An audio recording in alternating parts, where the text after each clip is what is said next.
Well, good evening. Hello, everyone. Bonjour. Jiddisch.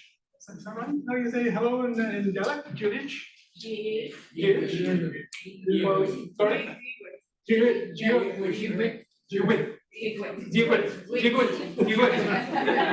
I don't know what I said before, but I love you all. So Jigwit.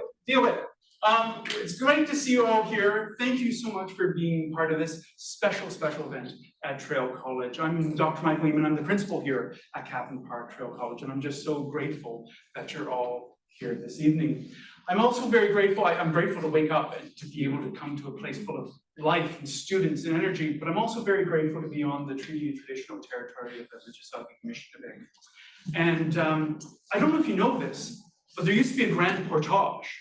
Now, if you're from Winnipeg, it's called a portage. Just want to make sure that we know what we're talking about, the same thing. But there's this grand portage that went all the way from Schmongling and down what is now Schmong Road. That's what settlers do, they turn portages into roads. This went all the way from Schmongling down and hit where Traill College is now today, hit the drumlin, hooked around the drumlin, and went off to Little Lake. And for time of memory, the Anishinaabe and their ancestors traversed this portage. And you know, when you walk, you talk. And when you talk, you exchange ideas. You sometimes air grievances and beefs, but most importantly, you communicate. And so I think there's no better way for us to respect the traditional teachings and the traditional meaning of this space than to keep this place tonight a space of expression, of the communication of ideas, and of learning new things. And having said that, I would like to call upon Dennis Carter-Edwards to say a few words.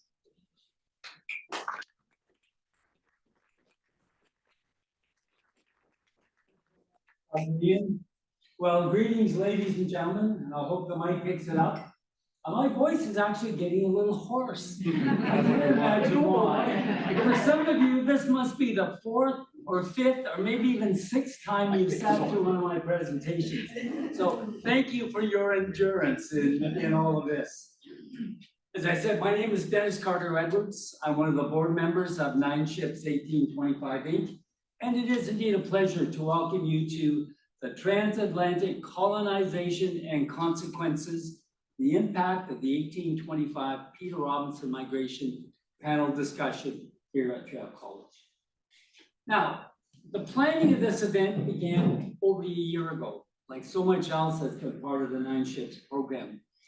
It started with a simple conversation with Michael, Mary Smith, our vice chair, and myself out of the Student Union building on the Trent campus to discuss the ideas of, wouldn't it be grand if we could have a conference or some kind of an academic discussion on the important themes related to the topic of the 1825 migration, and in particular, the impact of the settlement of some 2,000 Irish on the traditional lands of the Anishinaabe that have been obtained by the Crown by Treaty 20 in 1818.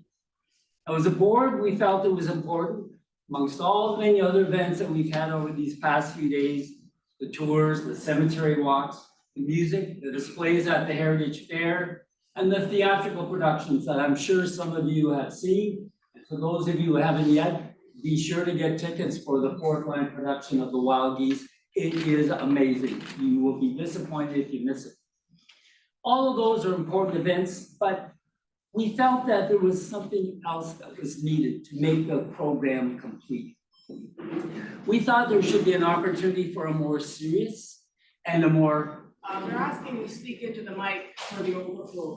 You better hold it to your lips. Oh, there we go.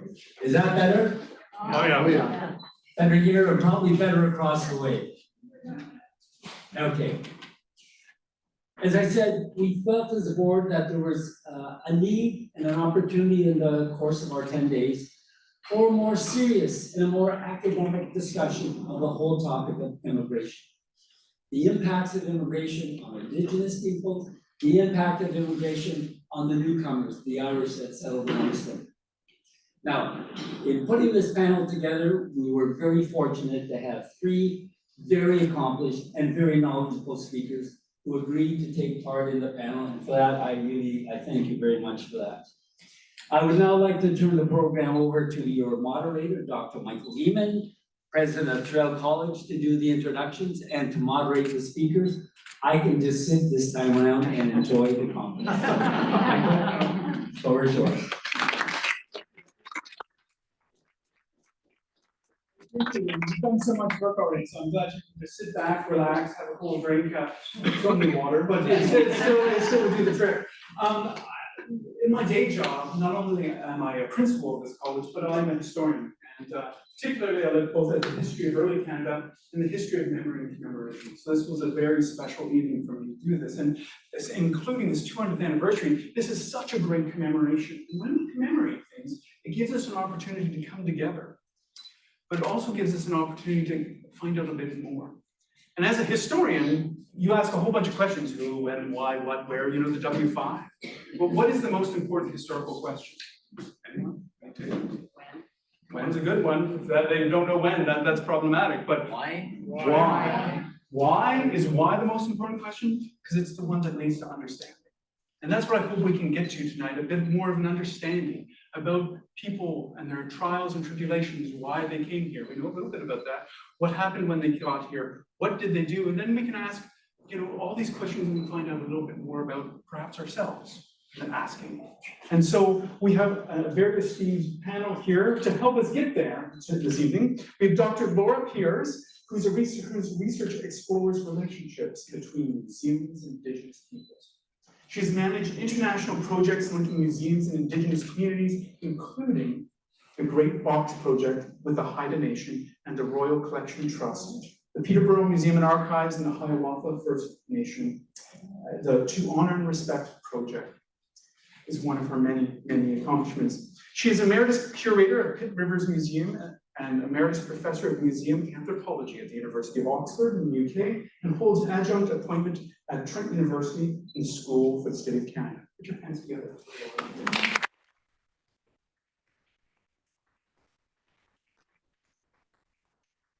Dr. Mark G. McGowan is Professor and Principal Emeritus at St. Michael's College, University of Toronto, where he taught history and Celtic studies for 34 years. He is the author and co-author of 14 books, of course, numerous articles on the Catholic Church in Canada and the Irish migration. He is currently writing a history of the Irish in Canada, and in 2024, he was elected a Fellow of the Royal Society of Canada.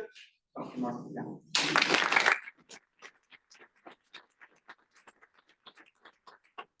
Last but not least at all is Jack Hoggarth, who's the Chair of Anishinaabe Knowledge and Assistant Professor in the Chini Wenjack School for Indigenous Studies at Trent University. He is a member of the Midewind Society and actively carries out ceremonial responsibilities, including sweat lodges, funerals, and fasting.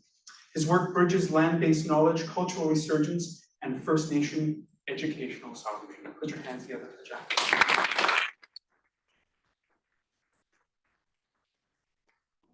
So what am I doing in this hall? And you may tell yourself, I'm here for a panel. And what does that even mean, being part of a panel presentation? Well, if you haven't been part of one before, I'm going to tell you the rules of engagement, the format of this evening.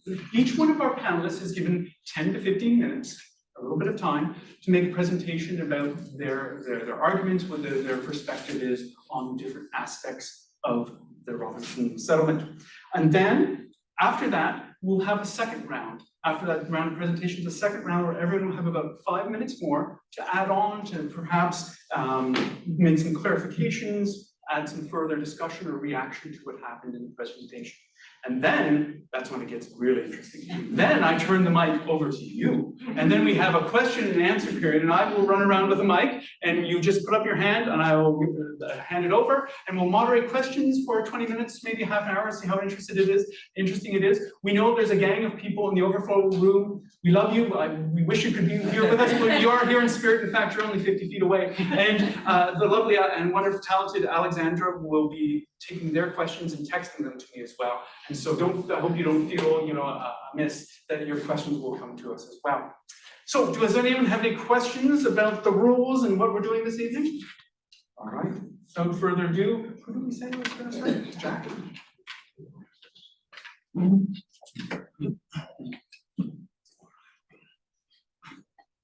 language. Abojo Kanawia, Langan in the Go, Jashin, Dodam, Ashkimo, Mimojim, Shkoyajo, and Rojaba, Nijom, the day went being again, this is again. So when we open ourselves up and when we start to begin our talks, we begin with our language. So the language you just heard was Nishnal Bamwe, one of the original languages of this land. And so when I said my name to you, which is Maingan, and that's how I'm called in ceremonies, we try not to translate it, and for the purposes of this conversation, I'll translate it for you. So if I was to translate it for you guys and I say, well, my name is Wolf, what does that mean to everyone in this room?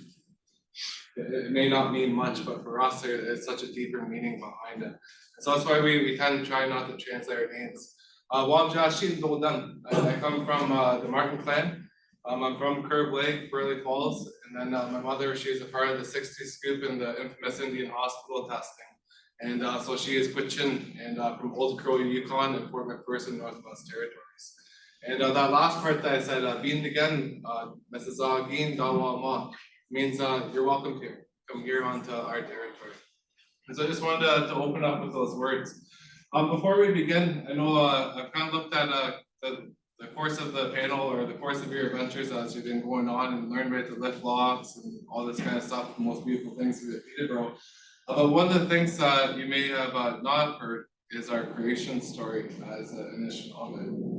A lot of people, and I do this with my students, is that with our creation story, when you go on the internet to look, oftentimes you'll come across a turtle that came up, and then Wayne Bojo, or kind of our savior, helped that muskrat to dive down, and that muskrat came up with soil and put on the back of that turtle. But for us, we're very much an oral-based nation. A lot of our teachings we don't write down. This is exactly how you hear me speak right now, is how everything is passed on to me and how my learning came to be. And so for us, we believe in what's called the 7 fires of creation.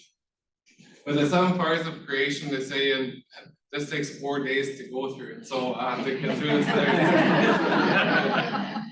But for us, they say in the very, very beginning of time, if you were to close your eyes, that's all it was this darkness in this universe. It was like that for a long, long time, eons of time. And they say that Kajamna No, that creator, sat there and all of a sudden a thought came to him. And when that thought came to that being, that sound would say, Oshkiya, it shot out from that shaker. And so for us, one of the first sounds of creation was that shaker. Many people know it today as the Big Bang Theory. For us, though, this is what we've always been taught. This is what we always do. And so, especially when the newcomers came here, sometimes we're looked at as less than. And Nicholas Deliri, one of my teachers from the Medea Lodge, talks about this, is that we actually looked at the newcomers as being not less than, but almost being childish in language. Our language is verb-based. It's very much, it's a very animate-based language. Our science, it was very, very, advanced for what we were given credit for. After that first sound, they say with the second sound was a heartbeat. And so that's when the beat of the creator came out into this universe. And so for each one in this room, when we're in our mother's womb, that was the very first sound that we heard, was our mother's heartbeat. And for us, that's the second sound of creation.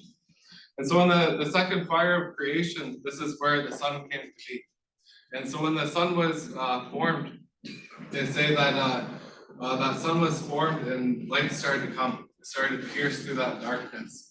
When that sun was created, we refer to that sun as Kachimba Shomasanong Jesus, and that refers to all of our great-great-grandfather's sun. When that sun was created, there was also a second thing that was established, and that was the directions. And so in order to have movement, you need to have direction. And so we had our cardinal directions of east, south, west, and north. In the third fire of creation, that sun sat there and spoke to Gajamnado and said, I'm feeling lonely.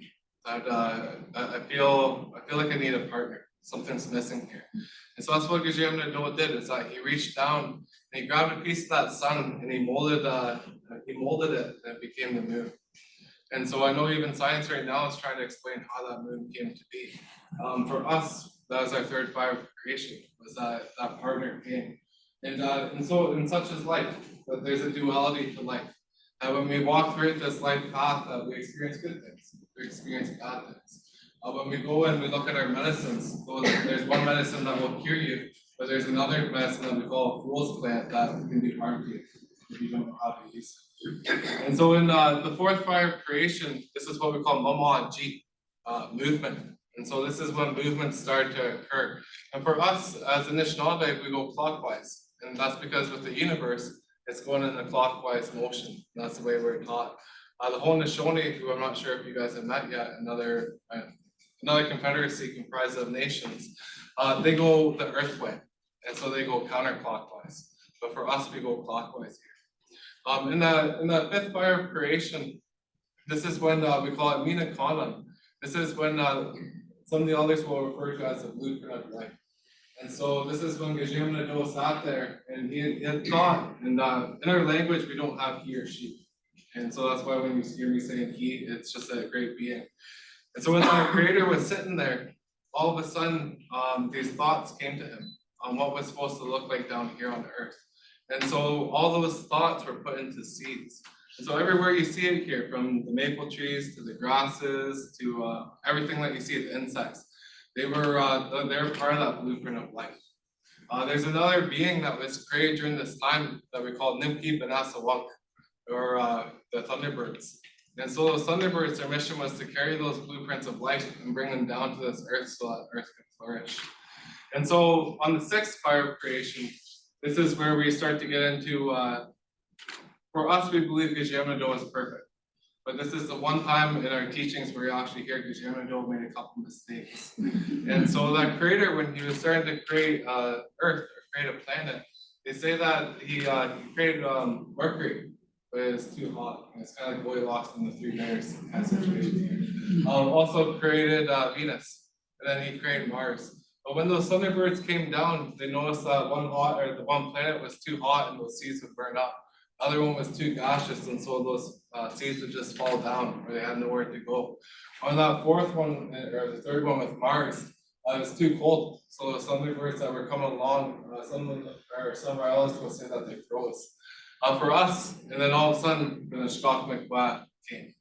So in our teachings, it's actually Mother Earth came first. It was female. Mother of the Earth, the Shkok and the Zolka, however you'd like to say it, it's always the female that came first for us. And so as Anishinaabe, we hold our women in the highest regard. In the seventh fire of creation, the final fire of creation, this is when humankind was created. And so they say for us, and Unabana Sayer, Jim Dumont, he talks about this and says that our creation story may be a little bit biased, but it's not to say that anyone's less than either. And so when the four colors of humankind were created, there's the red color, the black color, the white color, and the yellow color. And we're all given instructions. We're all told to come down here to earth. And so they say that when the black color, yellow color, and red color, or white color of humankind, when they turned around and they looked at earth and saw how beautiful she was, they took off right away. They came running down here, and there's nothing wrong with that. They saw the beauty of the earth. They saw how beautiful she was. For us up there, we weren't known as Anishinaabe. We were known as Muskogabaway, the red being standing. And so when we were standing there, they say that we took one step from that creator's side and we stopped. And we turned around and said to that creator, we don't want to leave your side. We love you so much, but what was happening is that we felt the disconnect almost that was happening. And so he said to us, don't worry, my son, keep on going. And so we went a second time. Once again, we stopped and turned around. This time our relations started to distance a bit. He said, don't worry, my nephew, keep on going. And then finally, don't worry, my relation, keep on going. And on the fourth time, and he knew we were going to stop and turn around. So when we stopped, he said, don't turn around. The other colors of humankind have given a gift. And so for you guys as Muskogab Boy, or the red color of humankind, I'm going to give you the gift of spirituality. No matter where you are on this earth, you can pray. You can use that sema. Niga sema. That tobacco comes first. That tobacco leads the way for our people. And so that's why tobacco is very, very sacred to us. So they say when Anishinaabe, when we started to get lowered down, they say that when we started to come down here on Turtle Island, that we actually point our feet. that we didn't even want to bend a blade of grass. So that's how beautiful she was. For us as Anishinaabe, and that term, Gordon Waindebansbach, who's passed on, when I say blah, it just means that they passed on, is that he talked about that term Anishinaabe. That when you actually break it down, the old way of saying it is Anishinaabe. Abe is the males of the species. Yabe is how you say buck, or a male deer. And so for us, it was the man that came down, but it's not to say that we came first, because we didn't. We already had women that was here. And so when we came down and we started to learn about our earth, we started to learn about the medicines from various teachers, but we weren't always here. And this is why I like to start off with the creation stories, because some people believe of that Bering Strait theory that we came across from Asia or from Siberia, coastal migration theory, that we followed the Kelp Highway and came down this way. For us, we were placed on the east coast. We were placed out by Nova Scotia, and we actually traveled on a long migration that came all the way out here. And so for us as Anishinaabe, we recognize that. But when we came here, we also came across different nations along the way. And so when we entered into agreements with them, it was often done through the wampum, or through the wampum agreements, the wampum belts, otherwise known as a quahog shell. For us, that's our treaty. And so prior to Treaty 20, prior to the Treaty of Niagara, for us, we already had treaty here, nation to nation treaties. I just kind of wanted to set the stage for this, because for us, that was a very important time in our history. And I feel like this is something that tends to be forgotten. We don't speak about the treaties that we had with the Haudenosaunee, like the Ojibwe Friendship Belt. We tend to forget those ones. And those are some that we need to remember. But for the purposes of this conversation, we'll stick with Treaty 20. With Treaty 20, we're kind of fast forwarding through time here pretty quick. But with Treaty 20, they say in 1818, it was my great time 6 or 7 grandfather that signed it, all the Kanai. And so his Dodam is on there, and you'll see it as the sign begins, and you'll see pictures of his Dodam that's on there. For us, and during that time, we have to remember the War of 1812 that just happened. All these sorts of things that happened to our people. In this room, and Maripon, he's, I can't say his Anishinaabe name because he's still traveling. What he'd do is that he'd actually write a piece of paper, or he'd write 2 or 3 pages of paper, and he'd go in, and it was in our language, and he gave it to the principal, and he said, I want you to sign this. And the principal said, well, what's it say? And he says, well, I'm just, this is for me to give permission to myself to teach the kids and so forth. And so when that principal signed it and was glad to sign it, he then turned around and said, I now own this whole entire school. And so this was the reality of our people, is we were actually in a deep, deep poverty during this time, and even more so when you went to the Williams treaties. That our life as we knew it was starting to change very, very fast before our eyes. And there's good relationships here. There's good relationships, but like I said, with that duality in life, there's also the other side. And sometimes that other side doesn't get talked about, but that's why we're here tonight. So for us, and this is documented very well in Kurt Blake and the others talk about this, is that we actually were trying to escape from the settlers that were coming here. And I don't mean any disrespect to our ancestors or anything, but our way of life was different. And so we actually used to live in Bridgenorth, and some will say where the Tim Hortons is. And so when we're living there, we actually, and everyone has this misconception about treaties that when you sign that treaty that you get a reserve. For us, we didn't in Kurt Blake. I'm very sure it's similar with Hiawatha and everywhere else. We had to buy the land. So we had to use our own money, and we actually went into arrears because it was controlled by the government. We didn't have control over our money, but we bought it from the New England Logging Company. And that's a whole nother conversation that we can have another day. But that's eventually how we settled in Kurt Blake. And so for us, Kurt Blake was a peninsula where our ancestors had always been, especially during the wars that we had with the Haudenosaunee. That was a place that we knew that we could go and not be bothered. That we could go and settle, that we could live the life that we were supposed to live. And after that, then all of a sudden the relationships start to somewhat flourish. And so now we're here today. And I don't want to go too far ahead of myself, but I want to pass over to my colleague here to speak a little bit more about Treaty 20 And because that's the basis of her research. I'm very honored and pleased to be here today and to share a little bit of our perspective as Anishinaabe and the original people of this land. So, shimmy much. We're here to talk about memory this week and remembrance and commemoration. And memory is not just in our minds, it's not just in archival documents, memory is actually in our hands. And I'm going to talk about memory and Indigenous baskets and the Irish settlers and Robinson emigration. Look at it. I'm a historian, but I work with things that people made and used in the past, as well as archival documents. I'm interested in how people have coped with incredible challenges that they've faced over time. Most of my work has been, as Michael said, about Indigenous histories and reconnecting Indigenous people with ancestral items that are now held in museums. But when I moved to England in 1998 to take up my job at Oxford, I had an experience that I think every immigrant has. The birds sounded different. I didn't recognize the trees. The plants were different. The woods smelled wrong. It wasn't home.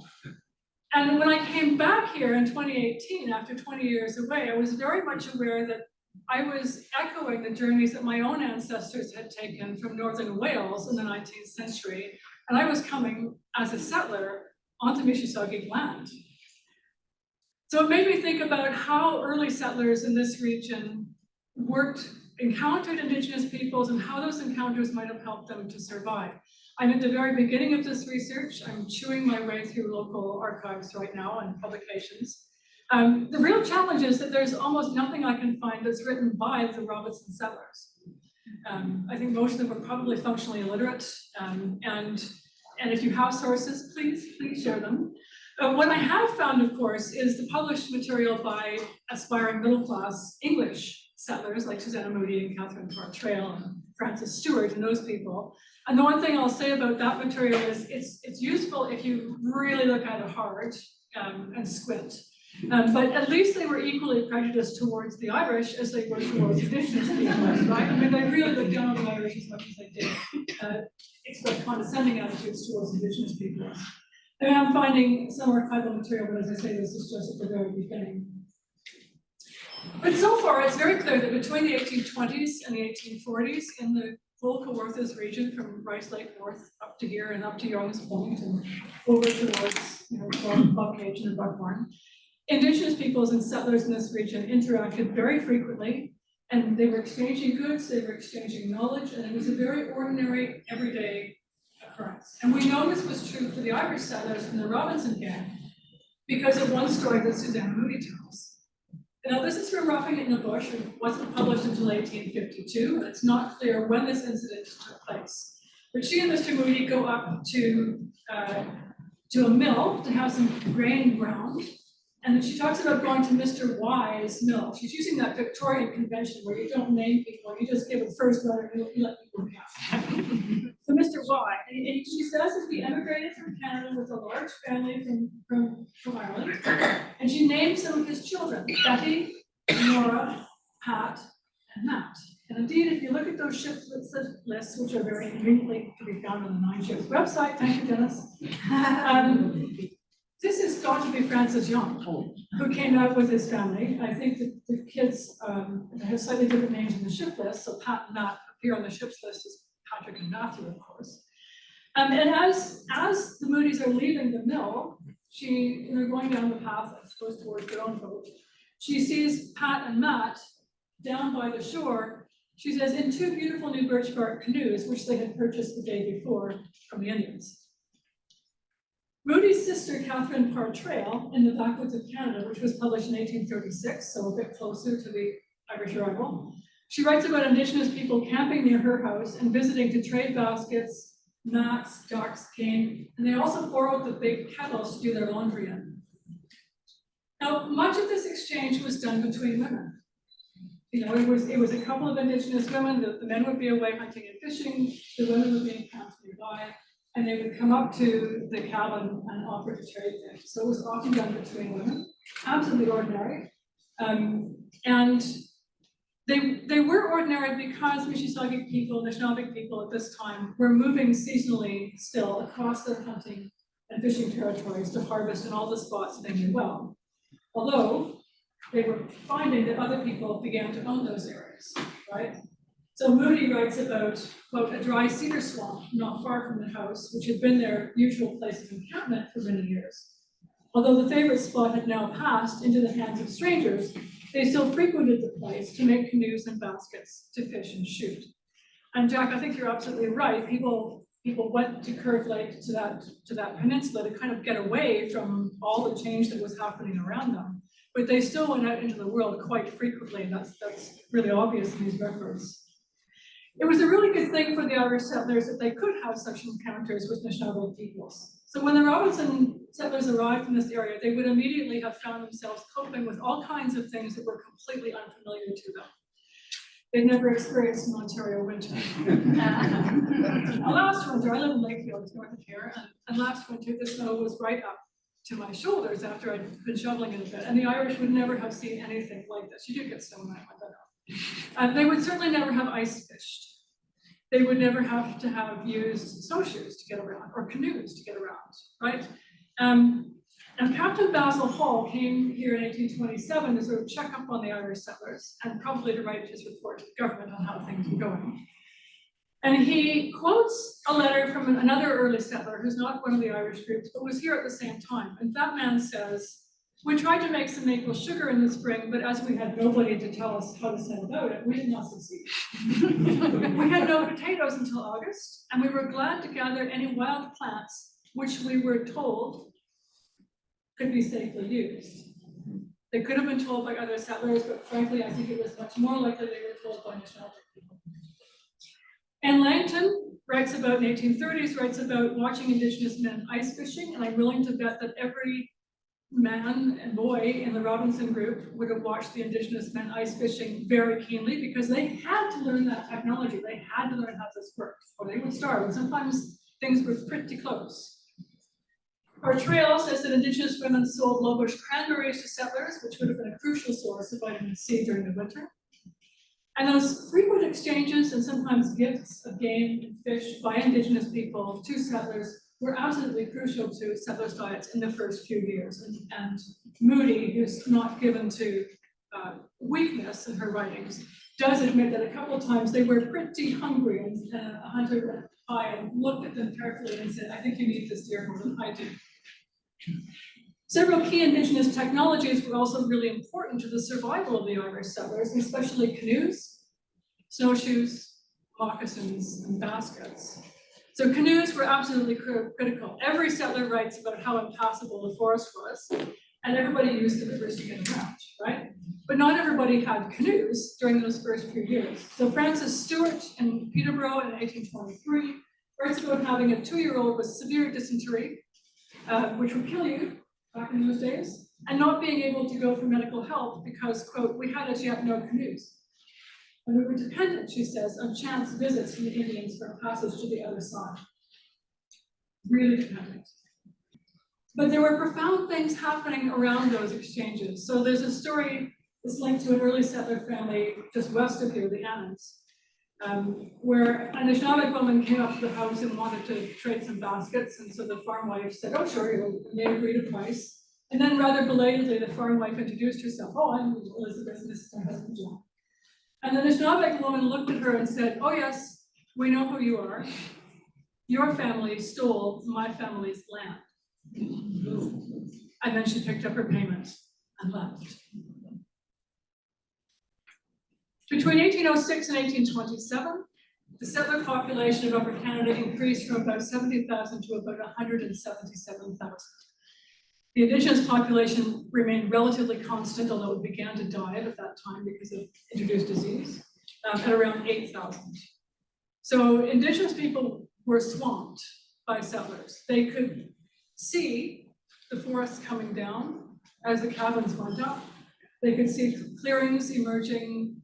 They could go to their favorite canoe making spot and find that somebody was growing corn or whatever there.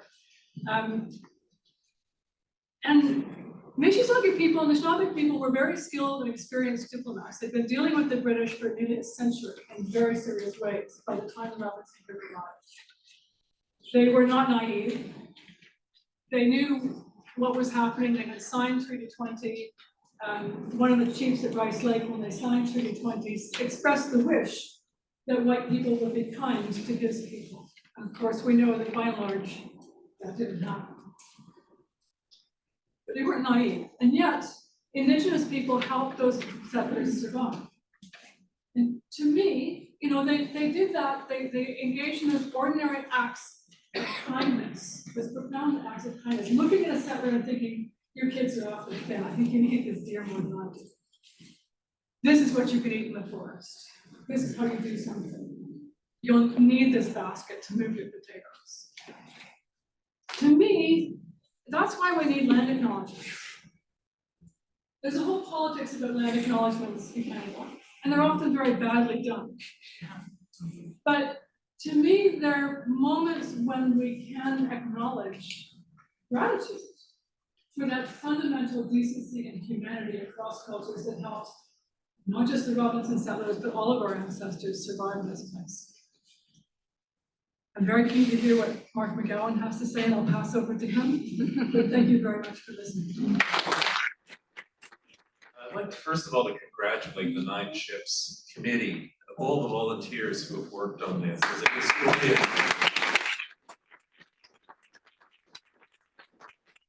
what you would say in Ireland, the gobsmacked by the kind of effort that's been through here.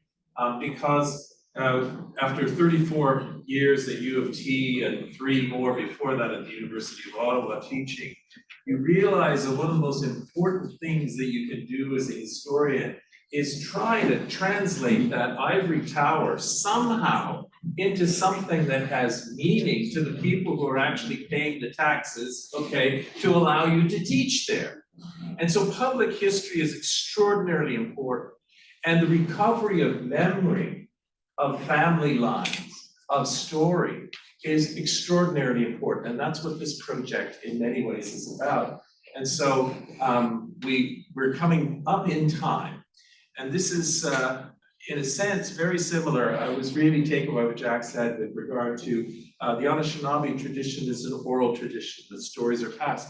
The ancient Irish tradition is also an oral tradition in which the Shawnee, the storyteller, was one of the most revered and respected persons within Irish society. And those stories were passed from village to village, from countryside to countryside, from townland to townland.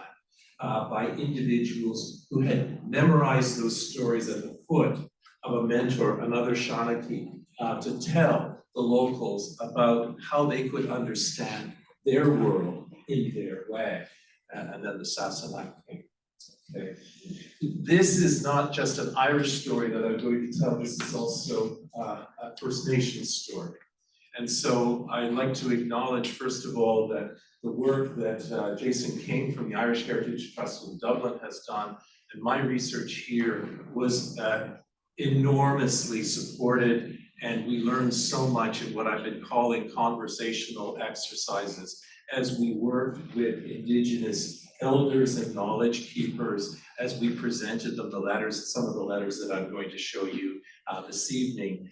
So Jonathan Hamilton Diabo of Kanawake, Haudenosaunee near Montreal, my colleague Susan Hill from Six Nations, Chief Laurie Carr locally from Hiawatha, Tracy and Donovan Taylor from Curve Lake, we were up there several times, Darren Wabenga from the Mississaugas of the New Credit, Mike DeGagne, the head of Inspire in Canada, who's become a great friend, and a real soulmate of mine, Duke Redbird, Saugeen Anishinaabe. I was born on Saugeen Anishinaabe territory in Western Ontario near Lake Huron. He has been at my side throughout this entire process, assisting me and discovering things he never knew about his own people. So it's been an extraordinary journey. And what you see here is the culmination. This is a painting by Philip Cote in the woodland style, Anishinaabe Ojibwe artist who lives in Toronto. This is called Sacred Feathers of Kawanagri,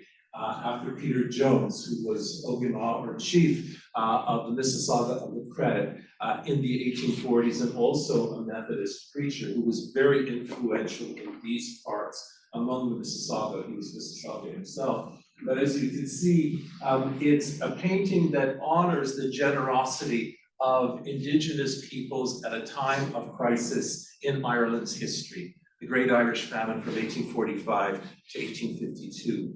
And he paints this, and you'll probably notice here that he paints a shamrock on the sleeve of his sacred jacket as he's presiding over the council fire that makes that decision to help. We're just going to see if I can get this right here. There we are. We knew lots about Indigenous aid from the United States, and Jason and I began to wonder, you know, there must have been more than the Choctaw and the Cherokee who had responded to the Irish crisis. And we don't even have any documentary evidence other than newspapers for this particular donation.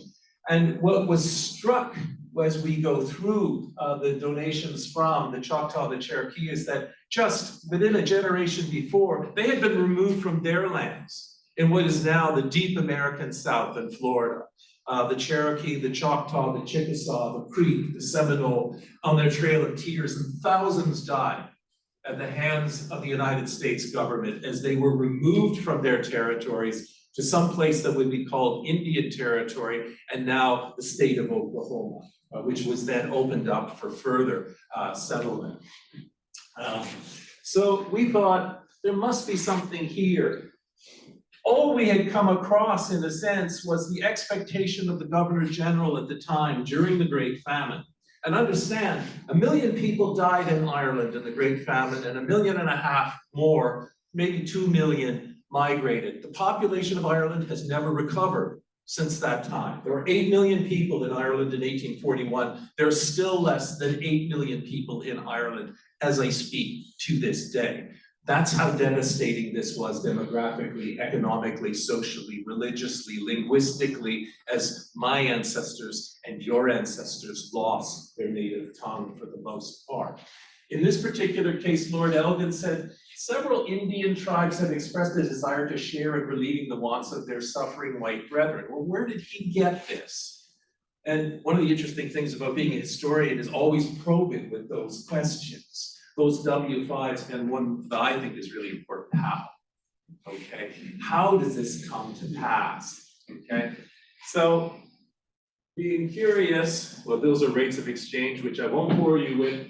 We did discover an oral tradition that had come out of Kanawake in Quebec, out among the Mohawk, Haudenosaunee. One of the elders, Christine Zachary Dion, who's since passed, said that monetary funds were given to the Irish suffering in the fever sheds of Montreal in 1847 at Point Saint Charles. She cited about $150, probably about 5,000 Canadian dollars today.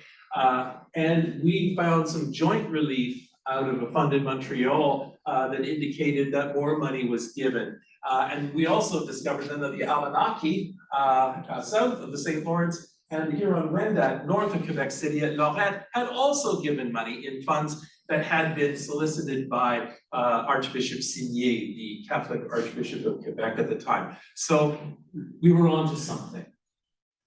But as I said before, in many talks that I give on this since 2022, is that these records were not hidden. These records were not somehow suppressed. I always think they were hidden in plain sight. In fact, we found them online on the Canadiana website. I had to sift through 1,400 documents to find them, as did Jason. But we learned a lot in that sort of journey. And in this particular case, we discovered, okay, in 1847, there was a United Irish and Scottish Relief Fund founded in February in Montreal. That's a story in and of itself, that the Irish and the Scots got together to support Irish relief, and also in the Highlands and the Islands of Scotland, they were also suffering. And there was some controversy as to whether the Scots wanted to have anything to do with the Irish at all, but that's a history all of its own. And right across Canada, including here in the Peterborough area, donations were made. By the end, about 1,023,000 and change in contemporary Canadian dollars were raised by this fund. But that's not the most interesting part of it. On St. Patrick's Day, 1847, Thomas Gomersall Anderson, who was essentially the director responsible for Indigenous affairs, as they call it, the Indian Department of what was then Upper Canada, Canada West, petitioned all the bands within his jurisdiction. And he writes, and I rarely read my slides to students, there's nothing more boring, okay? And I can usually tell by the eyes, but I'm gonna read this to you because it's so important. Anderson writes on St. Patrick's Day, there are a few of you who have not at some point of your lives felt the cravings of hunger, and we've heard that this evening already. But a merciful God has thus far preserved you from the miseries of famine, and none of you have seen their children, their fathers and mothers, their husbands or wives, dying around them from want of food. Brethren, this is now the lamentable case with some of your white friends. Hundreds in Ireland and Scotland are daily passing into the land of the spirits because they have not food to keep them alive. Brethren, your great mother, the Queen, and all of your white brethren throughout the world are collecting money and other necessities to save their lives. You also have the means of contributing to the relief of your suffering and dying fellow subjects, and inform me by letter of the amount you wish to give, and I would forward your great father at Montreal, who is pleased, I would be Lord Elgin, when we show acts of kindness to our fellow creatures. In many ways, you can read this letter as very heavy-handed. You could also read it as a desperate attempt to try to raise more money for Irish famine relief. Interestingly enough, responses came within 2 weeks from practically 16 bands, okay, across the jurisdiction. I like this letter because it expresses some of the key components of each letter. This comes from the Beausoleil Reserve, okay, John Sani up in Georgian Bay. He said, your brother has read your letter to his brother chiefs. Now do park this idea. The letter has been read by the local missionary or by the schoolmaster who was in the reserve area, okay, to your brother chiefs, who expressed great pity for their white brethren, okay? So the grief and the empathy that's being felt by many of these nations expressed in this one letter out of many, agreed to place at the disposal of your great father in Montreal for the relief of our white friends who are suffering a hunger, the sum of 10 pounds currency. I'm gonna get back to that table later to give you a sense of how much. This sum is small compared with the large sums that we are told has been sent to our white friends by their brethren. But we are poor. Each letter says the same thing. We meet in council. We are grieved by what is happening to our white brothers, and we are poor, but we're still going to give anyway. And then it's signed, we are poor and give to the best of our ability with willingness. And it's verified by the local translator. And this is the tip of the iceberg. Here is an actual letter signed, in this case, with his Dodom, Peter Nogi, from Curve Lake, Chemong, Mud Lake. It goes by a number of names. When we did the conversational listening exercise, they were so excited at Curve Lake that they provided us a picture of Peter Nogi and prepared. And one thing about this letter stands out, and I think that's why it's so apropos to this audience tonight, is that this is the only letter of the 16 that we have, and we have real letters, okay? The Choctaw and the Chickasaw don't leave letters. The First Nations here do. And this letter says, some to assist our friends in the British settlements from the friendships that we have received from them in former times. It's the only letter that says, not only are we grieved about our suffering white brethren so far away, but we've had good relationships with those. When we went up for our listening exercises, particularly at Curve Lake, it was said, one older woman said to me, my granny was from Ennismore. And then suddenly the Irish connections are made because the British subjects who would be on either side of that peninsula at Truro and in Ennismore were mostly Peter Robinson settlers. And so you do have this engagement that's mentioned within the text of the letter. And of course, and I'm highlighting this sign with his Dodom. I don't want to speak too long here. But just to give you a sense, there's a letter from School God, same formula, met in council, are grieved are poor, but we will give. Jacob Crane signs with his dough. You can see I'm coming to a point here. We finally gathered all of the materials together, including cross-referencing with newspapers, and we came up with the sum of 172 pounds, 10 shillings in all of the donations that had been made from across the province. That today would be worth about 20,530 Canadian dollars. So it's not an insignificant sum, and you'll see by actual values, because in going through, in the United States, what does this mean? Well, early American historians trying to look at this said, well, this was just, these were more civilized Indians who were coming along. They had their own newspapers. They were aspiring to the bourgeois white values by contributing to charity. My friend, Leanne Howe, who is an elder with the Choctaw Nation, she said to me and to others, I mean, basically that's garbage. Eamon is that giving within our people, constantly giving. And Eamon is why we did it. Jonathan Hamilton Diabo from Kanawake said, you know, we get so sick and tired of people saying, all the natives do is take, but this is evidence of the great generosity, the openness of heart, and the giving of what they have. And I'll show you how important that is. Going through those 1,400 documents, you learn how much relative to their own time these things were worth. When you gave a donation of 12 pounds, 10 shillings, Scugog, okay, needed 16 pounds for an interpreter. They could have bought an interpreter for their donation. Mud Lake, Chumong Lake, they sent 12 pounds, 10 shillings, which is about 50 American dollars at the time. That is almost the price of a yoke of oxen, which would be extraordinarily important in agriculture. So when you look at each individual donation within its historic context, you realize these people are not giving out of their superfluous goods. They're giving out of their entire themselves, things that they actually need. And that really echoes generosity. And then the question is, why do they do that? Given what we've heard so far, why would they do that? Why would the Mississaugas of the Credit give what they did, signed their letter, and yet Peter Jones got one of the Sacred Feathers saying, they're going to be forced off the credit and will be homeless within 2 weeks of this donation. Their lands went up for sale shortly after they responded in this letter. Joseph Sawyer, every family has but left behind the dust of their ancestors. It's a sorrowful moment, and Peter Jones and Joseph Sawyer are quite clear in their response that they've known hunger, and now they're going to know homelessness, but they're giving anyway.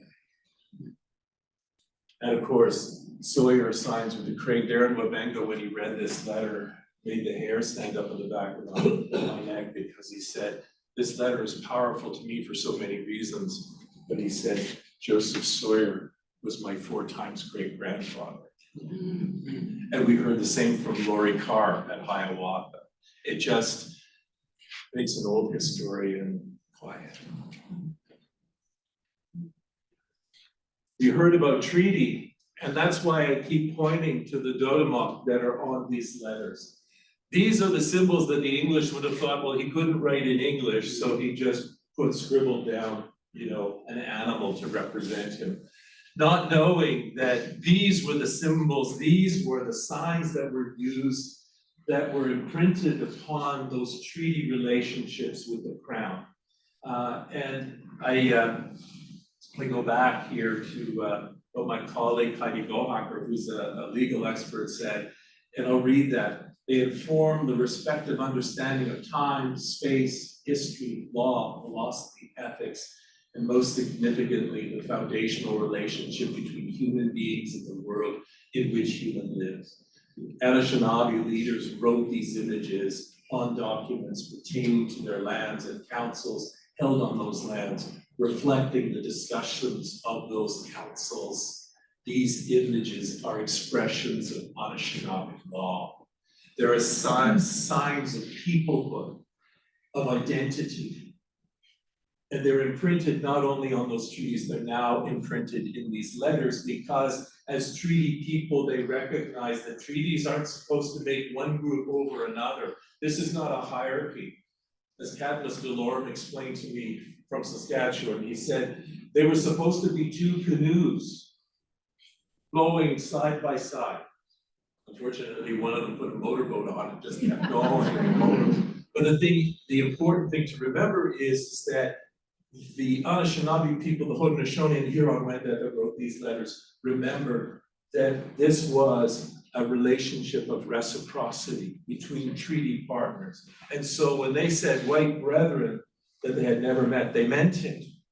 This was that reciprocal relationship. If someone is in need and I am in treaty with them, I will serve that need. And so, as you can see, these are the many letters here that came from this region. So we have the famous Peter Nogi letter from Curve Lake. We have the letter, a longer letter from Alnwick. We have the letter here from Rice Lake, signed again with the crane dodos of George Kadash, John Copeway. We also have the School Dog letter. It's a little bit hidden here, but these are the local Mississauga bands that all gave generously out of what they had. And so just to give you a sense, we've put together a traveling display. The Irish government, which has generously supported this project because they feel it's important. In fact, last April, Claudette Comanda, who's an elder of the Anishinaabe Algonquin Zibi, Ambassador Eamon McKee, and I, representing Settler Irish, planted 3 silver birch at the Irish Embassy in Ottawa as Ireland's thank you for what was done for Irish people during the famine by Indigenous people here in Canada. We have this traveling display. My friend Jonathan Hamilton Diabo from Ganawake, our artist Philip Cote Ojibwe, and my dear friend Duke Redbird from Saugeen, the Irish Consul General Janice McGann, my colleague Jason King from Dublin, and the old fellow there holding up the end. This is a traveling exhibit which has now moved to the Woodland Cultural Center and will begin its display, in a sense, celebrate and uncovering a part of history that needed to be rediscovered. So I do have some of the letters here tonight. If you want to see it, I actually have copies of those of any of the nations that gave letters. I have copies that I can give to you as well, because they're not mine, they're yours. Yeah, thank you. Or we're going to have about 5 minutes from each speaker again to add, maybe give a few more ideas, and we'll start with Jack.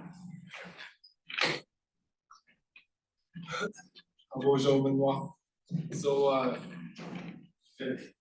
those were amazing presentations. For me, but what really comes to mind right now is the concept of ownership. For us, when we engage within those treaties and that term to own, it is a very foreign concept to our people. A little louder, please. Louder in this room or louder? Just louder. Okay. So for us, it is a very foreign concept to own the land. And once again, it goes back to our creation story. How can you own your mother? Here, do you guys own your mother? And so it's the same thing for us when it comes to the treaties, is that we cannot own the land. That land belongs to all of us. That land sustains all of us as Anishinaabe, as original peoples, and just as humankind in general. And so those were the original instructions that were given as Anishinaabe as well, was to find the beauty within creation, to find the beauty within each other. And so that just didn't mean the red race or anything, I meant looking within each other, to find the beauty, our Ojajok Wananing, our spirit that's inside of us, to find how beautiful that is, that it shines, and then also to find the beauty within ourselves. And so for us, when it comes to the ownership of land, is 2 worlds coming together and clashing. And so unfortunately for us, we didn't have that understanding that this land was to be owned, that was to be taken, that we're to be segregated. And it kind of reminds me of a teaching from our late teacher that is once again still traveling on, Eamon. He'd say, as humankind, we're given the trees. The trees even also have a teaching that come with it. When you look at those trees, you just don't see maples growing here. You just don't see birch trees growing here. Of course, some of them have their favorite areas like they like to grow. But if you look at those trees, if you go into the hardwoods, you'll see oaks, you'll see maples, you'll see everything growing together. And that's what we're supposed to be as humankind, is that we're supposed to be together and flourishing and growing as one. But now what you see is the Indian reservation system. It's still going on today. Our elders talk about this as prisoner of war camps. These are what we're on. Agriculture was talked about tonight. For us in Curve Lake, it is a failed system. We live in marshland. And so how can you grow crops in marsh? You can't. For us, we had that McGowan, that most beautiful spirit seed that was given to us by Wayne Bourgeot. Unfortunately, through the Trans-Siberian Waterway, it was flooded out. So once again, we start going through times in history, and we're at a critical time in the 1850s, where all of a sudden, and even later on into the 1900s, where most of our food staples are now being eradicated. To leave the reserve, we had to get permission from the Indian agent just to leave the reserve. If not, we had to stay there. And so there's lots of stories from us in Curve Lake and from the elders and from most other communities as well that talk about that resistance and going and fishing at night, hunting at night. That's more to do with the Williams trees and how that took everything away from us. But that's something that's very beautiful is I know there's lots of relationships that come with the Irish and that come with here as Anishinaabe as well. And so, as you can see, when you see some of those letters and we say we are poor, this was another thing that was taught to me from when I was very, very young, was that monetarily we might have been poor, but we're very, very rich in our culture. We're very, very rich out on the land. Those animal species that were living, our relations as we call them, Nikonagana means all my relations. All those relations that lived out there, we respected. They gave their life so that we may have life. And so that was what we considered to be rich, is that we're able to live with the land. We may have gone hungry during the winter sometimes, but most of the times we were very well fed. We knew how to live with the land, and it was within harmony. We didn't overtake. We didn't, and that didn't change until the fur trade. When as soon as our people knew that we could go out and trap beaver and sell the fur, and then that's when all of a sudden the decline started to happen. That's when our relationship started to change with the animals. And so for us as Anishinaabe, and this is my last statement I'll make until the question period, is that we're still here. And we're very much alive. And I know we've talked about Peter Jones and George Copway tonight, and things happen for a reason in time. And so when Christianity came to our people, and when we were converted, our spirituality was kind of lost. What you're seeing now is that it's now on the uprise. A lot of our people, especially our younger people, are finding that there's something missing inside. And so they're coming and they're looking for that. We're hungry to know who we are. Who are we as Anishinaabe? And that's a very big question. Maybe not the why so much, but the new part. And that's what I help with. And I'm still learning. And even our elders in Curve Lake would talk about this, and the ones that we would refer to as elders would say, I'm still learning. Whereas Mary Bunn would say, I know nothing. And that man knew a lot. But I just wanted to end on that and say I'm very happy for everyone coming tonight, for my colleagues here, and for the amazing presentations. And it's going to lead to some beautiful discussions. So, thank you much. It's important to understand that when the Robinson settlers arrived here in 1824, Indigenous people were going through tremendous upheaval and had been for some generations. So, I mean, even from the 17th century onwards, after the Great Wars between the Haudenosaunee and the Wendat, the epidemics, there had been a sort of swirl of Indigenous people being pushed off their land, fleeing, going to quieter places to try to recover, moving to be with relatives after great disasters, and people were really on the move. And and then of course in the late 18th century, Anishinaabe people were dealing with the British as military allies and as diplomats. And then the War of 1812, again, military allies, diplomats, but moving around, encountering other Indigenous peoples and other settler peoples all over the sort of Great Lakes military theater, really. Traveling a lot, people were not always settled in one place, although they came back to one place. But really, the sort of historical turmoil of that time was astounding. And then around the time the Robinson settlers arrived, that's right, Jack, it was a sort of rise of Indigenous Christianity, right? It was Jones and Cockway and a whole series of revival movements. But still moving around their territories, still going on traditional seasonal rounds, still speaking Nishnabemowin, still also practicing traditional ways spiritually. I don't think all of them were Christian or completely Christian. And encountering these strange and essentially incompetent human beings who were coming to settle amongst them.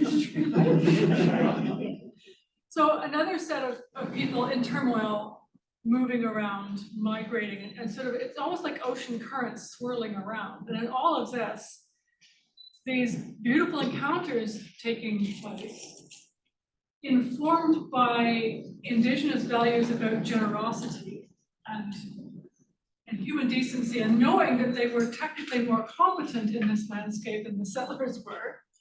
And as I said earlier, you know, looking hard at those settler kids, thinking you're awfully thin.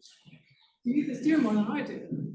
But that fundamental value of generosity and humility and sort of love for one human group for other humans, even though you're doing this to us, even though you're taking our lands, is really what sticks with me after this first part of my research.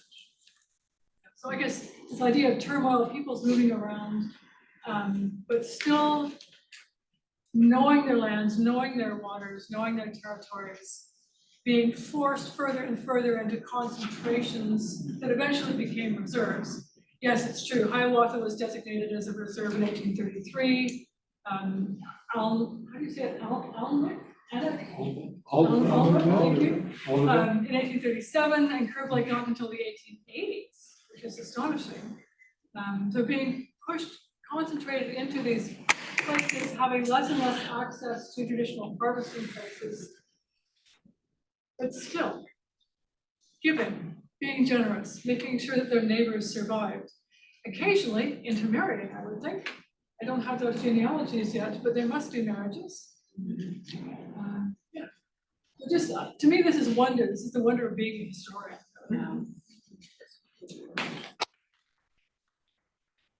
Thanks so much for my panelists. One is constantly learning, and even though I'm retired now, I'm not retired from learning. So I've learned quite a bit in the last hour. I think I have 3 points at this point. The first has to do with colonization. It's one of the, certainly one of now the recognized elements in the room. And the second is land, which is very important. And the third is, how we would say, historical erasure, okay, which is a big elephant. It certainly is au courant among some of our people south of the border as they re-erect monuments, etc. First is colonization, and here we're dealing with Irish and First Nations people.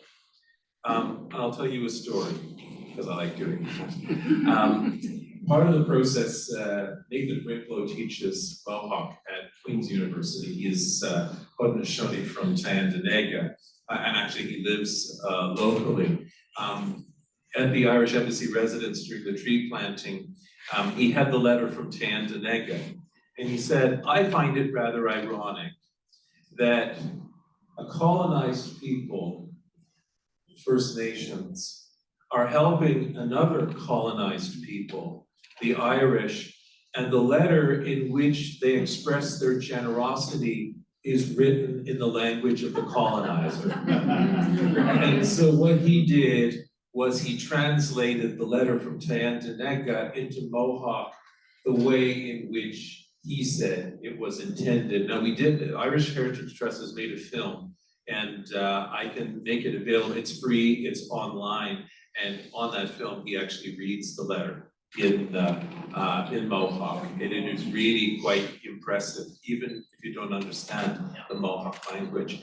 So the whole idea of the colonizer and the colonized. I remember being at Curve Lake with many of the elders and them say, we like the Irish because you were a colonized people too. But I had to say, my caveat was, we became very good at colonizing once we were here.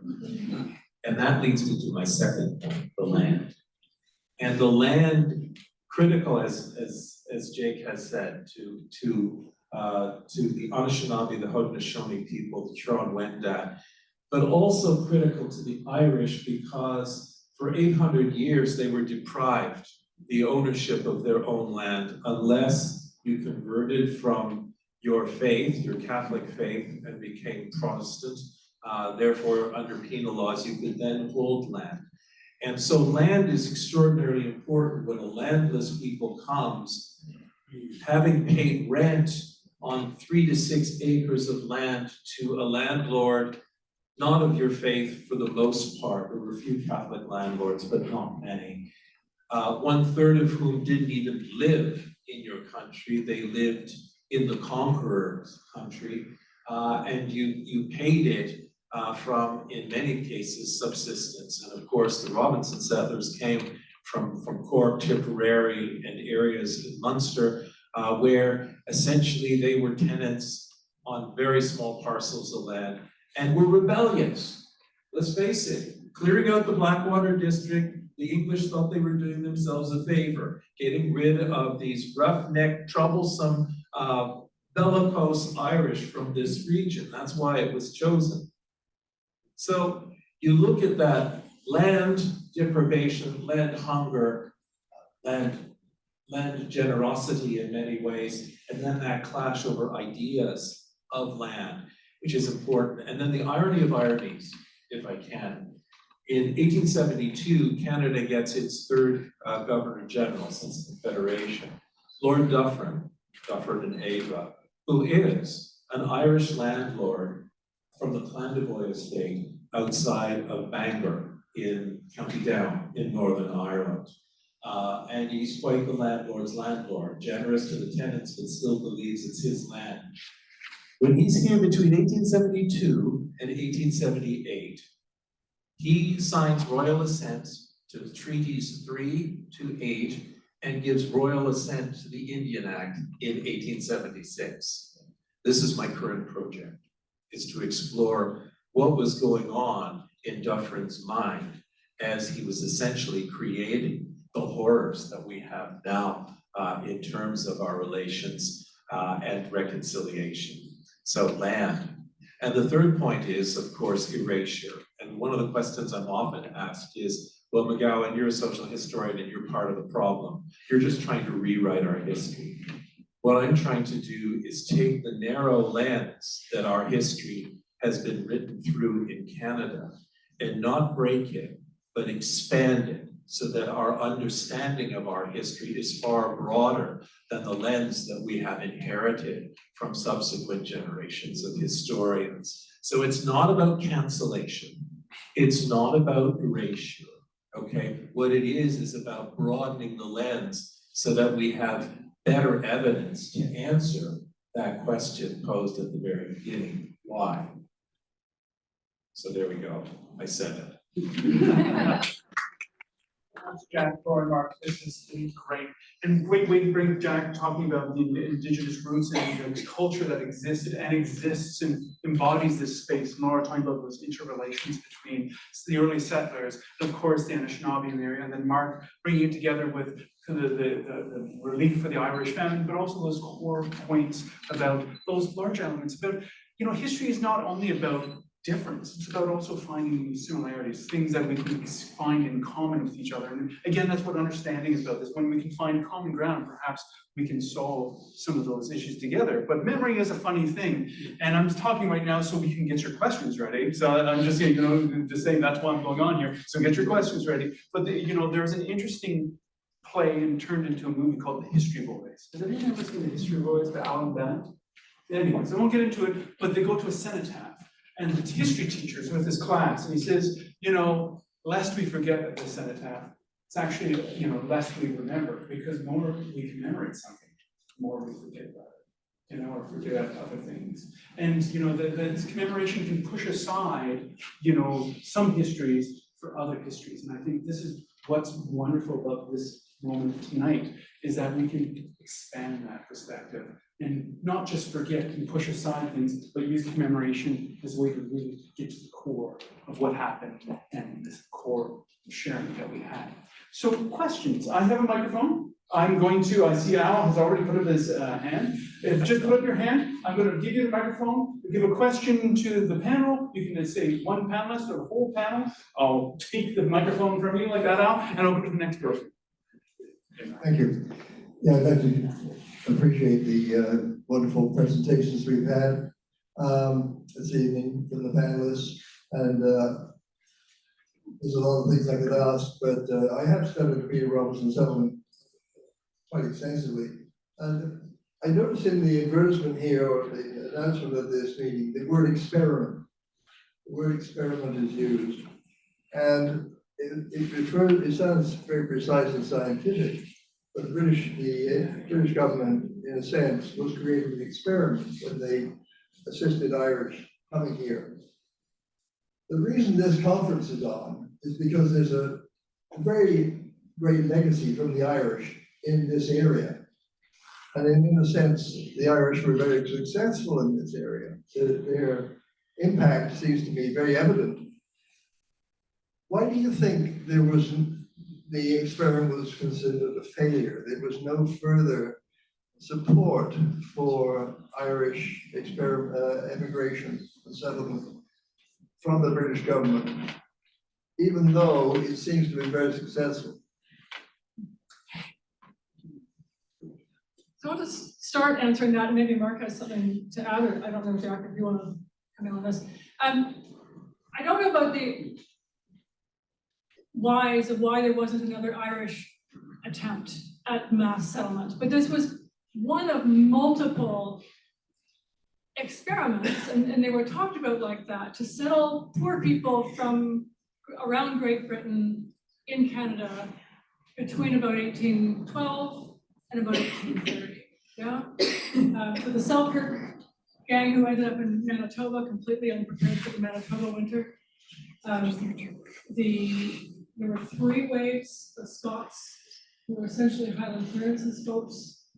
There was a particularly ill-suited wave of Swiss immigrants to Red River in 1821. And then there was the Robinson group in 1824. So there was this whole wave of social experiments with, can we clear out these poor, you know, the sort of nasty, they're difficult, as Mark said, they're usually political rabble rousers. Can we get them out of here and send them off where the wolves will eat them? And maybe they'll make their fortunes and maybe they won't. But there were many of these schemes. Some of them went to Africa, some of them went all over the world. It was one of those experiments. Mark, do you have anything else on that? You're quite right. I mean, they were experimenting with planned settlements. In fact, they in the 1820s they had a settlement of Irish that was going to Brazil on the pretext that they would owe land and the like. It ended up that the Brazilian government wanted them to fight in the Brazilian army. It was too damn hot and they ended up leaving. Well, actually, one of the reasons why the Robinson experiment, so to speak, is not repeated is it was, pardon my expression, it was too damn expensive.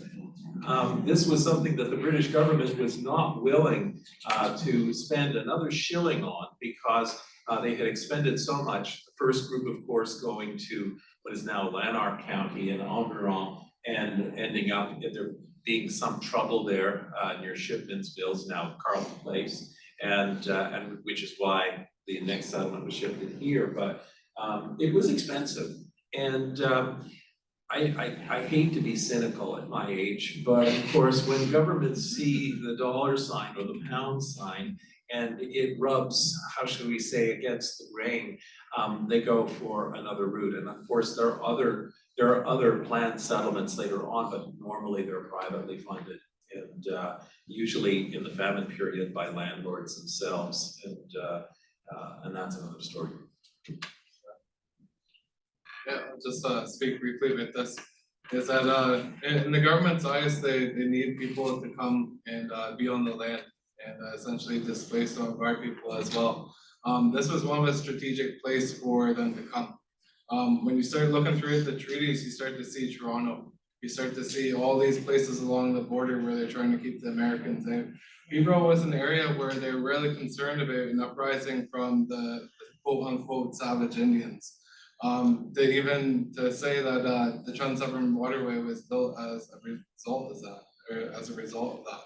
So this is something that we keep on seeing through history, and I don't know if this relates back to Peter Robinson, but for us, this is what I believe is truly what happened. But this is one of the last strategic places for them to put people, because then we start to see through the Williams trees and what we refer to as the Northern Territories, on how Canada just took that land and started selling it off. And so for us, this was one of the last places. Thanks, Jack. Other questions? Yes, in the back. I'm really interested in this idea of the collision of the land being your mother with the collision of the land being something you could own. I mean, the only thing I see in common is, in both cases, they provided a form of security. And I'm wondering whether any attempt at compromising those two ideas had any success. I know, I've read at least, I'm not sure what I've read is correct, but I know the Mohawks had an agreement with the British that they would have a homeland if they fought on the British side during the War of 1812. I think it was mentioned that the Anishinaabe were also fighting on the British side during the War of 1812. I'm wondering if they had any such agreement, and if it would have made any sense anyway, since the land isn't really something you could own or be given by someone else. So it's for everyone, if you want to comment.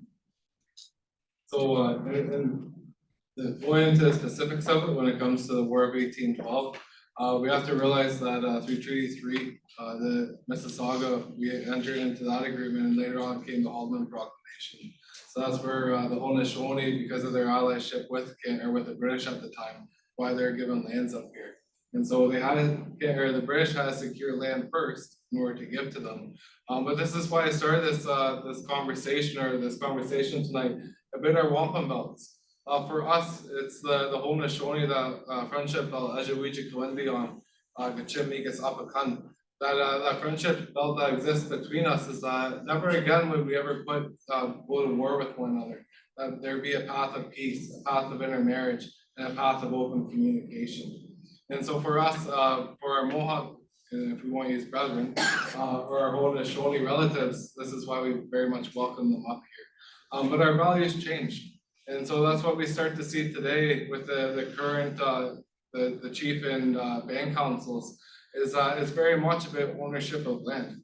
When you start to come and you start to speak to more of the traditional people, our traditional leaders, that you won't find on chief of council, you'll find in the Medewan lodges, you'll find at Sundance, you'll find at Rain Dance. We all have the same understanding of we don't own the earth. And this is where, and even in the Longhaists, I don't want to speak on Haudenosaunee because I'm not Haudenosaunee, and then they have different values. But for us as an Anishinaabe, we still carry that. But you're going to have over 200 years of time of colonization, or even 300 years of time. You're going to have some of our people that do believe that we have to own the land. We have to have certificates of possession. We need to have all these things in order. Whereas for us, we were given this land by the Creator to take care of. And that's the two instructions we're given is to be the natural custodians to this land, to look after Shkak Mekwa. And the second one was to offer our Sema Abidaban when that sun rises and give thanks for that new day. That's all that's our 10 commandments is too. And And as easy as it is to say to you guys, it's very hard to wake up at 4 in the morning on June 21st and go in there and offer your tobacco. But for me, it'd be interesting to see how we could bridge those two understandings. And I think it almost needs to start with us too, internally, because we do have, unfortunately today, we do have our kind of our contemporary side and our traditional people. And so we need to take the time and come back and figure out how we're going to move forward. Very good question, thank you. Yes, over here. Well, we came here we've been so impressed with the reconciliation thing. So I'm just wondering, is this a large cultural difference between the US and Canada? So we're trying to try to understand what this is about, and quite honestly, we're surprised. Do you want to respond to that at all? Or? I want to respond to the last one about land, but I mean, Okay, well, let's put a pin in yours for 1 second. Let's go back to the land then, and Mark, and then we can talk about cultural difference between the US and Canada. Sure. That'll be interesting.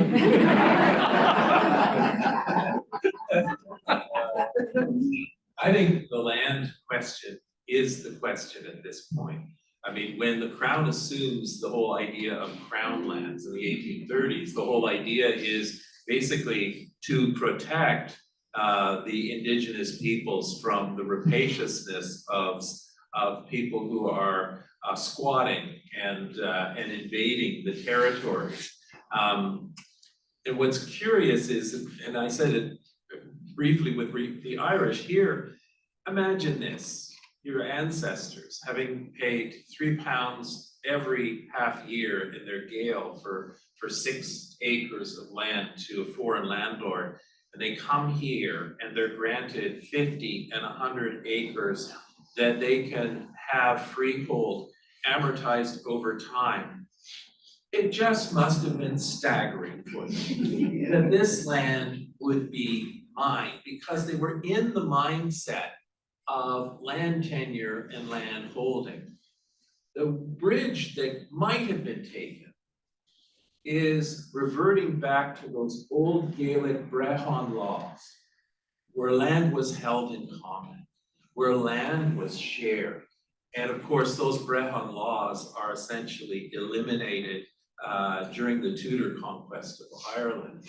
I mean, I am not a medievalist and I'm not an expert on Brehon law, but the more I start reading about it, the more I see these commonalities between the way the Gaelic Irish looked at land prior to conquest and the way in which Indigenous people see land as something that's shared and not owned. So I think there's a great thesis for somebody. Brehon law, land holding, and potential applications to North America. See, I'm an idealist at heart. Yeah. Laura, did you have something that you wanted to say about the? No, not about land. I do have one thing I would like to say about the issue of North American reconciliation and divisions, and then I think I'll hand it over to Jack.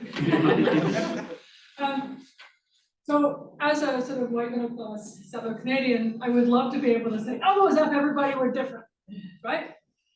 But in fact, you see the same patterns happening between settlers and Indigenous peoples all over the continent before the boundary was drawn between what became two new countries and after, right? It's clearance, dispossession, epidemics, token alliances, military dispossession when required in both countries. We had Gatling guns on the Canadian side as well as American massacres in Southern Florida. Herding people quite literally onto reserved lands, selling off the rest of the lands to settlers, boarding schools, residential schools. It's all the same pattern on both sides of the line. I do see a greater willingness in Canada to talk about reconciliation and to make it into policy, both the local, provincial, and federal levels than I do in the States. It's always essentially a failed process. because there always has to be a failed process, because the settlement process was a failed process. But that's the difference I see, is not what happened historically, but what's happening today in terms of issuing formal apologies, providing funds for some healing, initiating conversations, and holding those processes as important enough to work into policy. I'm not seeing that happening south of the border. It's reconciliation. We do a 3-hour lecture. Actually, we have a whole course just based on reconciliation. So reconciliation is one of those things that is very hard to talk about, because who are you asking, who you're reconciling with, what nation? Each nation goes through different steps of reconciliation. In general, when it comes to Canada's duty to reconcile, I believe it's the Yellowhead Institute. They've been tracking it, and Canada has been going like this ever since that word reconciliation came out. I believe that they've tracked there's 94 calls to action that have been laid out, and they have said that Canada will complete it by the year 2100 or something like that. And so for us, reconciliation, I don't want to say it's dead, because if it's dead, then we wouldn't be here having these conversations. And I think that's a very beautiful thing. And so when I speak to my students, it's reconciliation is at the grassroots level. It's how we start as people. The government can do what they want, they can say the apologies they want, but for us to come together and once again to learn and grow, it's something completely different. When we talk about the states, then that's when you get Mr. Trump over there. And I know with all his policies and stuff, and lately it's with the release of Leonard Peltier by Biden. I think that was an amazing win for our people, because he was a political prisoner that was held for years and years and years. And that, I'm not sure if anyone here is familiar with the case, but the FBI has, they lied with that case. They brought in false evidence, and he was held a political prisoner for over 50 years. And now he is finally released, and he is I don't know if he is granted clemency, because he's still, I think in order to get granted clemency, you have to say that you were guilty of the crime. And even to this day, he still says that he is not guilty. And so for us, it's a total different ballgame when we go over to the States. But for us, once again, as my colleague Laura here was saying, it's an imaginary border. We have something called the Jay Treaty, where we have relations that are on the other side of that border, and it's one land. It's one people, it's one nation. And you see that in places like Akwesasne, where they're on the border of Quebec, Ontario, and New York, but they freely move across the border. And so that's something that we have is the Jay Treaty, where we're able to freely move across that border, but we have to show a status card. And who is that status card issued by? The Canadian government. They're the ones who still determine who's Indian and who's not. And so that's where, like I said, I could go on forever, but Thank you, Jack. It really is a good question, and I would agree with my colleagues here. And a lot of ideas have passed across the border quite freely. I mean, Canadians oftentimes get up on their high horse about, the true north, strong and free, and that can be disputed particularly when you consider when Sir John A. Macdonald was trying to address the issue of Native education. He sent an Irishman, Nicholas Flood Davin, to the United States, who came back with a blueprint from what he learned in the United States, and then we had the institution of Indigenous residential schools. So I mean, there is a terrific cross-border traffic in ideas, many of them foul. And but I would agree with Laura that there has been a greater willingness by settler Canadians, certainly since the publication of the Truth and Reconciliation Commission, and I would argue even before that, as we were establishing what we used to call Aboriginal Studies departments and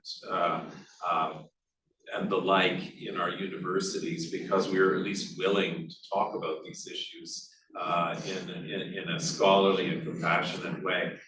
So I think that there are some differences, at least in policy, as Laura said, but I would say we were very good at sharing bad ideas with one another historically. Thank you, Mark, and thank you for the How question. much, the intermarriage that was happening, between the Robinson settlers, not the original, maybe their children, and the indigenous population, and how might that have affected the cultural practices on both sides? Anybody want to address that? That's a very interesting question because there's definitely intermarriage, and sometimes what would happen is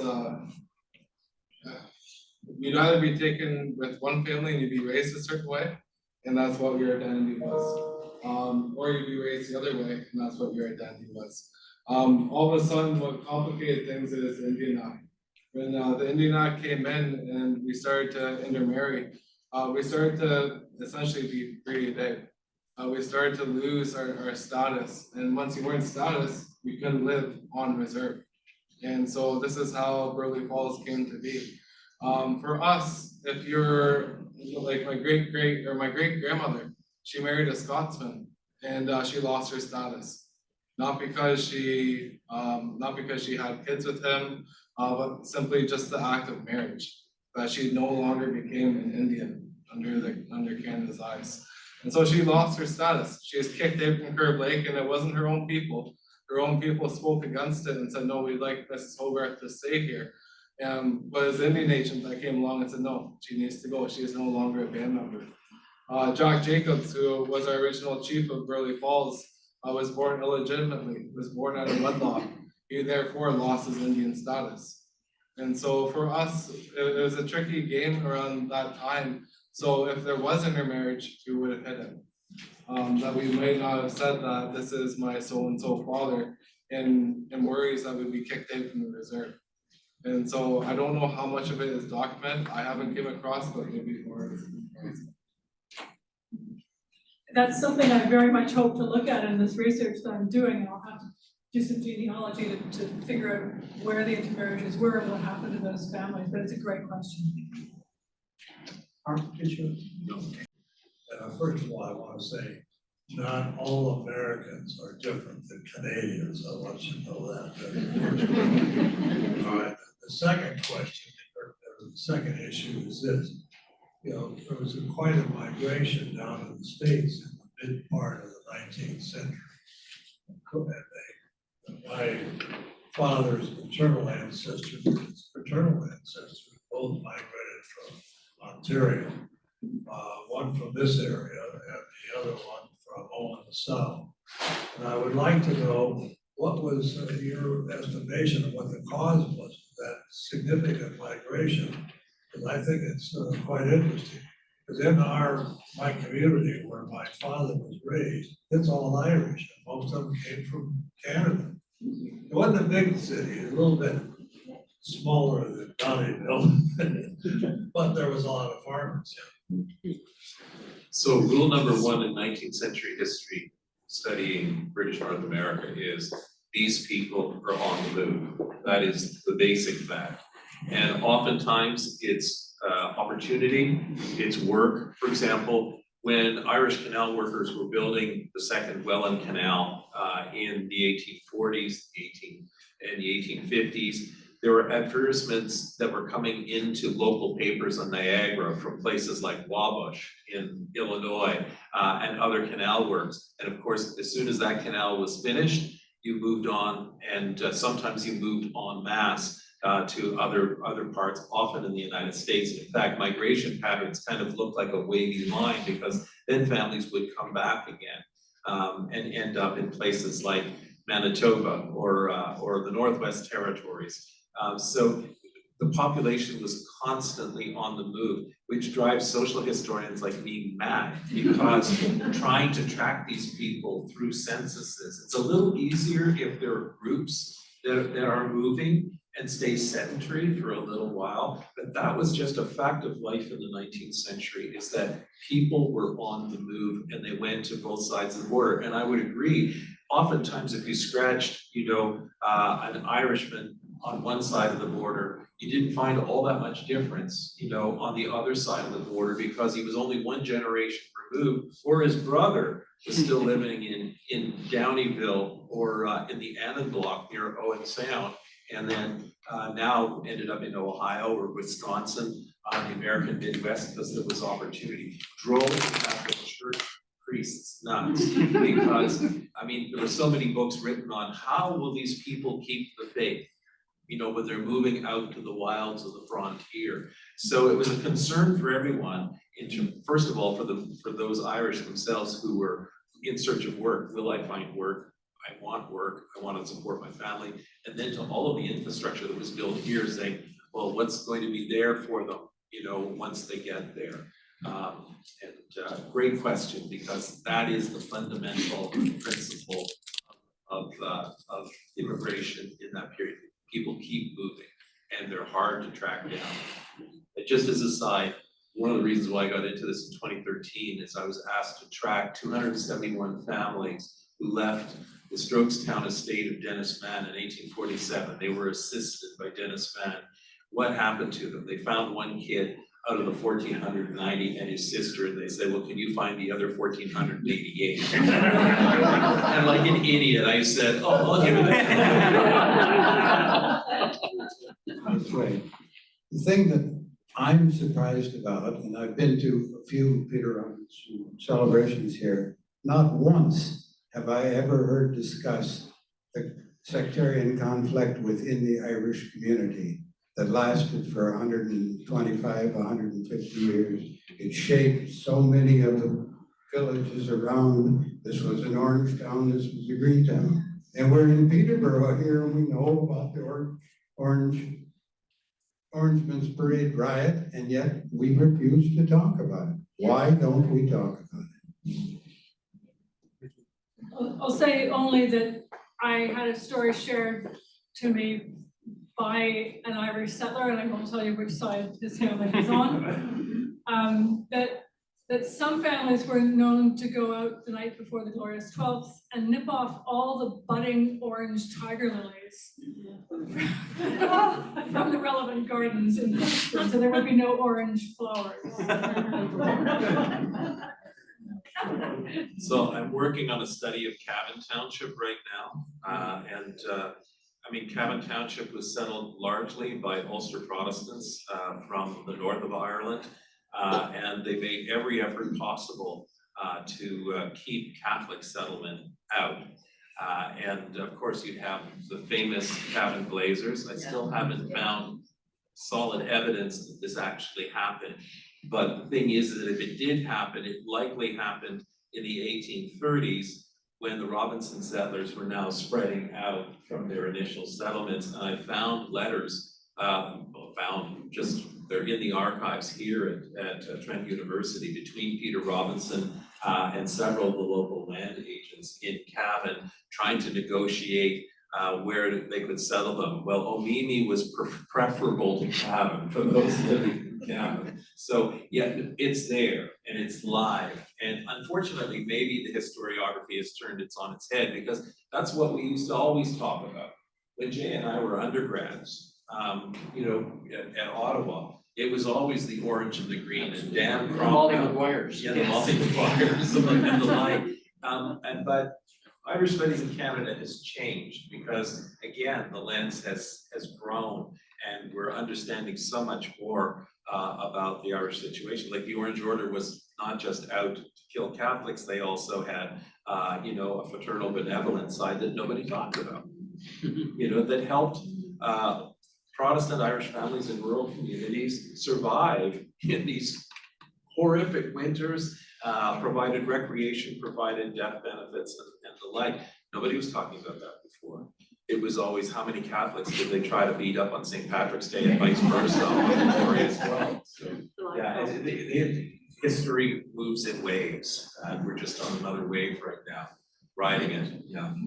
And same thing, when I was going to school, that's all we talked about. You know, I'm from Rockville, so McGowan is, you know, the first Orange Lodge. It was really funny in Rockville, because you'd have on one corner of the courthouse square, the first Orange Lodge, and the Roman Catholics had bought the other building on the other side, so it was the Catholic Cultural Center, and they looked at each other, kind of stared down. It was quite funny.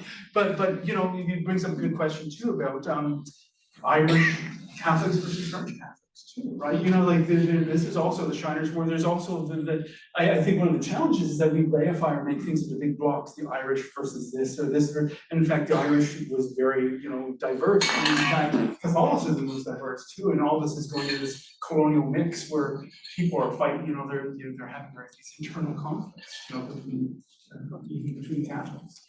Other questions that we might have? The split between Protestant and Catholics in Canada. I grew up near Norwood in the farming community.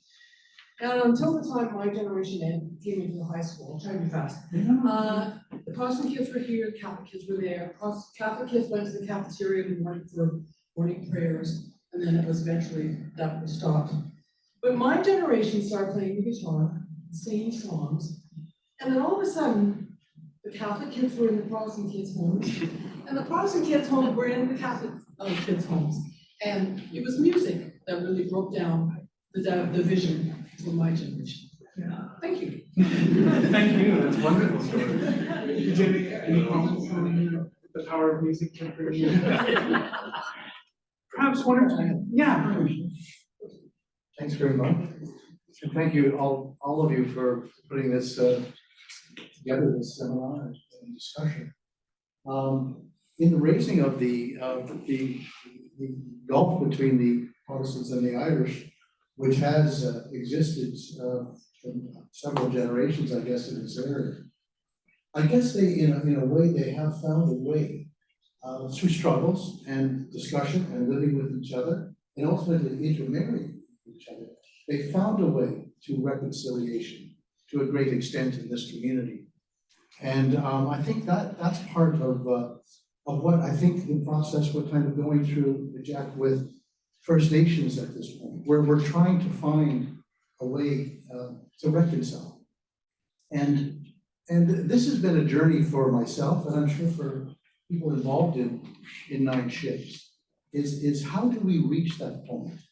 I've talked to a lot of people in my journey through this whole commemoration of the Irish emigration, many people. And a lot of them are common folk, they're not highly educated folk that can speak about these things in clearly academic terms. And they wonder how can they engage in the reconciliation? And I know there's been these points that have been put forward in the Truth and Reconciliation efforts that have been made officially between government and that sort of thing in the discussions that have gone on. But if somehow we could put the reconciliation concept seems vague to the common people that I'm encountering, and they would like to engage in it, but they can't see a mechanism to actually get a grip on what it is these politicians are talking about and what is going on in these meetings that are happening across the nation now. So I'm wondering if you could add any guidance or insights into what the common person, the average person, can do with respect to reconciliation and how that is going to grow into the future. Because I do think, I agree, it's the younger generation that has more hope, I guess, to actually realize that dream down the road. I'd be curious any comments you would have on that. So listen and keep your heart open. That's what we usually ask for, especially when I know last year when I taught the ICR course, the first year course in Indigenous Studies, truth and reconciliation. There's a part there, truth. And so I talked with the students and we went over this and I said, you're going to hear stuff in this class that it's going to be very hard to hear.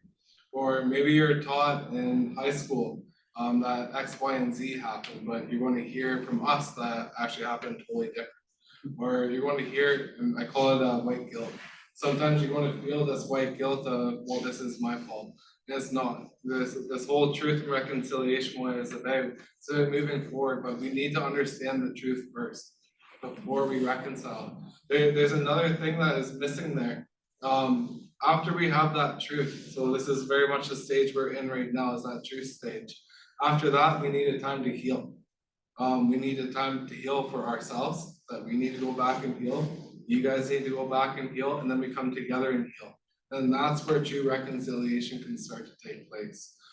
So when the politicians go forward and they kiss babies and give apologies, for me, that's not reconciliation.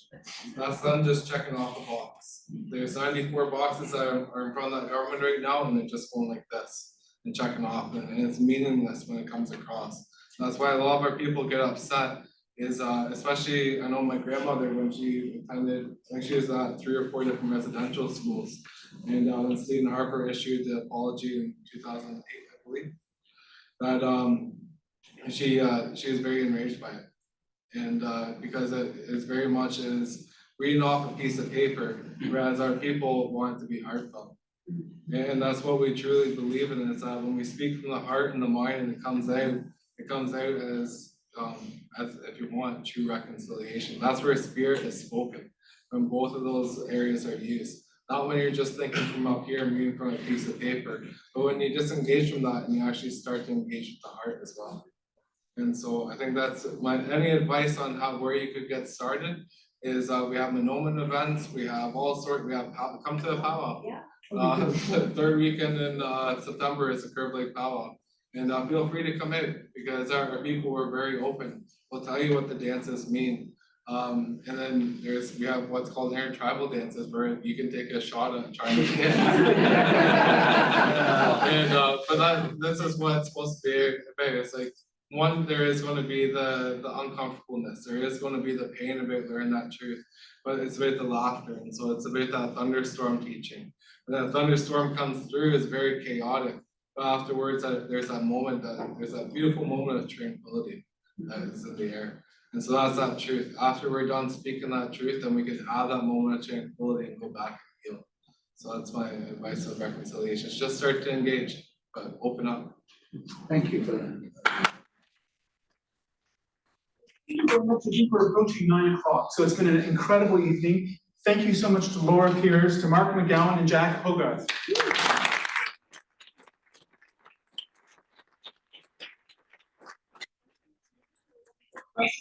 Question for ending on reconciliation. And I got a message from room 105. They said no questions, but thank you so much for tonight. So thank you, Overflow Room, for being there. Thanks to everyone. I do want to thank the moderator and the panelists. We received discussion over the year to bring this to fruition. We felt that it was important to have this conversation amidst all the festivities. Often history is a messy business. I've heard it's called adult entertainment. It is, in some respects, difficult conversations that have to be started. I think this has been a very good beginning for all of us to get to a better understanding of the impact of the Irish migration. That was the goal of the conference. I think we've got a good start on that. And again, I'd like to offer my thanks on behalf of 9 Chips. And we have a small token of appreciation for all our panelists. The souvenir booklet and some other small items. So again, thank you very much. Thank you for all who attended this evening. Rest up, because there's still more events before the 9 ship is finally done. So catch up.